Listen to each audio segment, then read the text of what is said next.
please feel free to join my Discord server to send video requests, chill, and just chat about various different topics. Link is in the description down below, and if you're watching this late, don't worry, I made sure it can't expire. Hope to see you all there.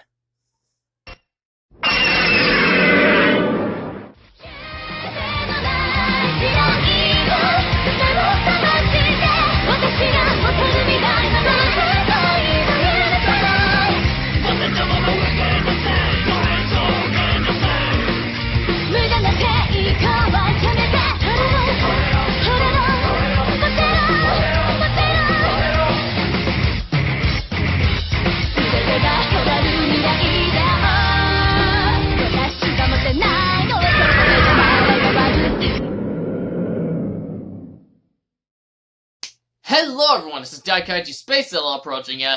It's not hard to notice that usually when I do these reviews, I discuss movies, shows, or video games that I like much more often than the ones that I don't. Only reviews I have up that are negative would be my Craw the Sea Monster review and Mothman. But that is mainly due to the fact that I prefer to watch or play what I'm reviewing a couple times before reviewing it so I could dissect it properly.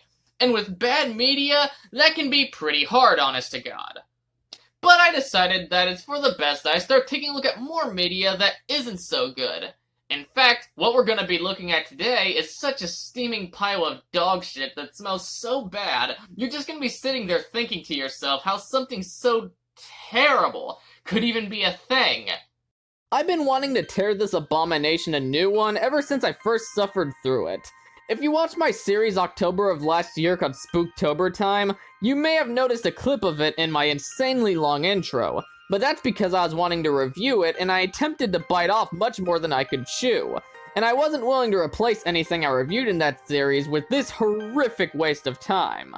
That all said, get some popcorn, bring your friends, and serve everyone a delightful glass of bleach, because we're about to experience some next level AIDS today as we're gonna have a look at the worst Japanese movie I have ever seen, Calamity of a Zombie Girl. But before getting into the movie itself, it's for the best that I go into the history behind this film first. The movie is based on a light novel series written by Ryo Ikehata and illustrated by Hagane Tsuruyuki that was published 2012. It ran 4 volumes long, and aside from that, there isn't much else you can find about anything relating to the novel online easily, with the exception of the cover art. Now, in terms of the film adaptation, a 45-second promotional video was shown up the same year, but since then, nothing was brought up for so long, everybody thought it was cancelled until 2018. God damn it, Gonzo, you should've fucking it. On a hot summer day, 5 university students sneak into a library storage to look for some treasure. They find 2 sets of female antique carcasses from Italy around the age of 14 to 20 years old. One of the students, Sayaka, rips open the body and takes out a stone called the Stone of Life, which gave the girl super strength and eternal life. Having stolen their Stone of Life, the 2 girls wake up and become zombies after 100 years in order to get it back in a bloody, gruesome way. My god, what an absolute mess. It wants you to sympathize for the zombie girl, but that's pretty difficult when she's going around murdering everyone violently. I get it, they took something she needs for power, strength, and eternal life. But first of all, there's better ways of solving this solution than just killing everyone in sight. And second, even the people who claim to know jack shit about the Stone of Life, she still murdered them in cold blood regardless. Speaking of the Stone of Life, this movie fails to really flesh out its own lore. Seriously, it doesn't really show us anything about the Stone of Life's history, and I can't really remember it even bothering to explain anything about it other than it gives immense power and eternal life. Now this scene just pisses me off, because how the fuck does she not notice him? Literally, all she's doing is chatting with a friend on the phone while he's running down the stairs screaming for help. Like, even if you use the argument that she was ignoring him, that doesn't add up, because pretty sure she'd see what was going on at least from the corner of her eye, especially since he was crying for help and obviously he was in some serious shit. So if you were to ask my opinion on the story, it's an uninspired mess that makes little sense and has no interest in fleshing out its own world. But how about the cast of characters? Are they at least semi-okay?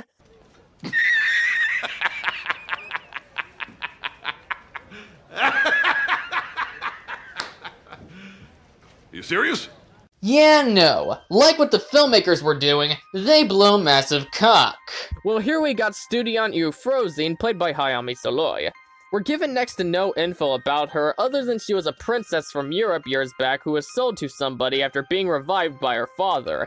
But even that is only fleshed out in small bursts. She's bland, uninteresting, and just overall an unlikable character that's only motive is to live forever. Alma V, played by Ogura Yui's only purpose is to serve as Studion's bitch and nothing else. It intends for us to feel a connection between the two undead women with hints of romantic interest, but offers nothing for us to care, let alone the fact I despise these two as characters.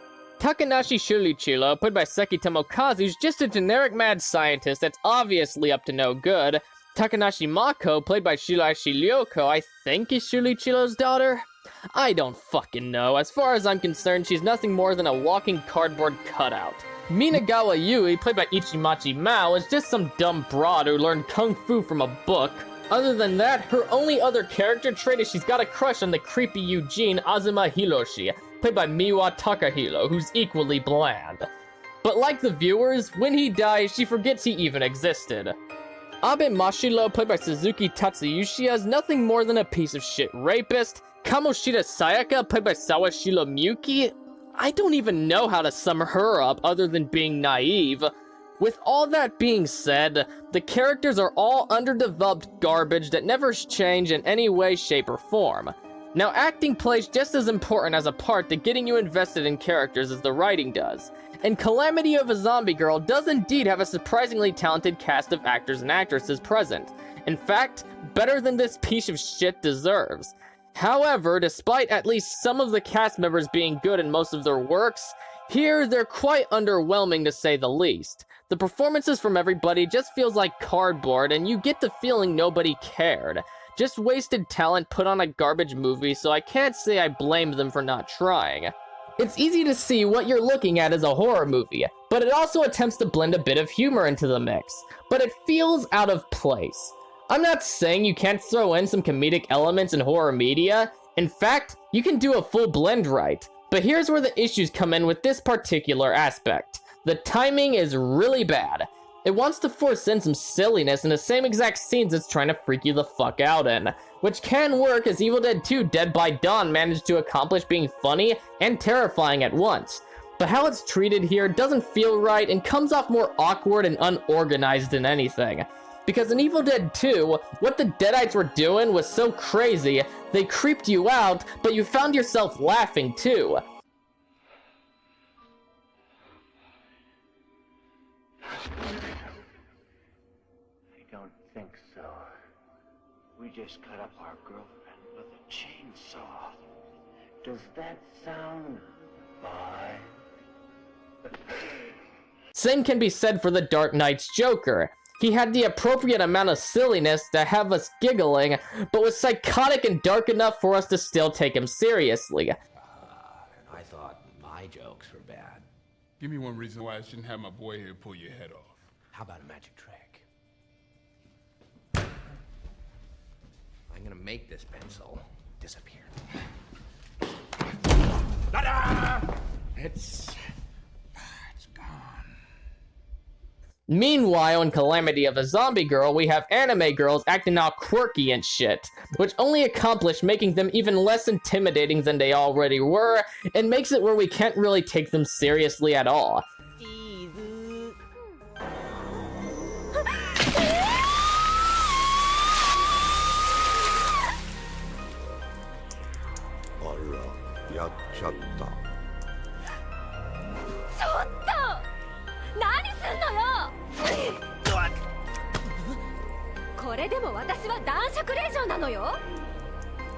The animation looks like one of the staff members threw up all over the sketch and they said, "Hey, let's use it anyway. Nobody will notice, right?"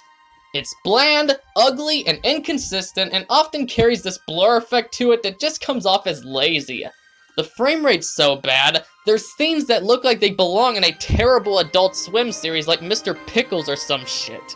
I get this isn't a big budget film, but that's no excuse for it to look this cheap. The soundtrack is just some lame horror music that doesn't even try to stand out. It's just boring and lacks any heart. When I hear it, what comes to my head is they tried too hard to make it sound as grim as they could, but in the end, it's forgettable at best. Calamity of a Zombie Girl is like that food a friend got you that turned out to taste like shit, so you put it away for later to be nice about it, but you have trouble giving yourself the courage to ever touch it again because it's just that fucking terrible, but you know you gotta force it down at some point. It was a chore to sit through, and if you ask me, it's the worst Japanese movie I have ever had the displeasure of viewing. I can only recommend this if you like laughing at bad movies, but even then, it's bland and awkward, and the only way you can squeeze some entertainment out of this is if you're watching with friends or family like I did when I first seen it. But any other way than that, don't. It's painful to force down. Anyway, with that being said, I'm gonna award this disgrace to media a well-deserved 2 out of 10 stars. Also follow me on Facebook, Twitter, Instagram, and Minds. Links are in the description down below, along with my BitChute channel and my main YouTube channel, which you should also check out. This is Daikaiju SpaceZilla, leaving the building.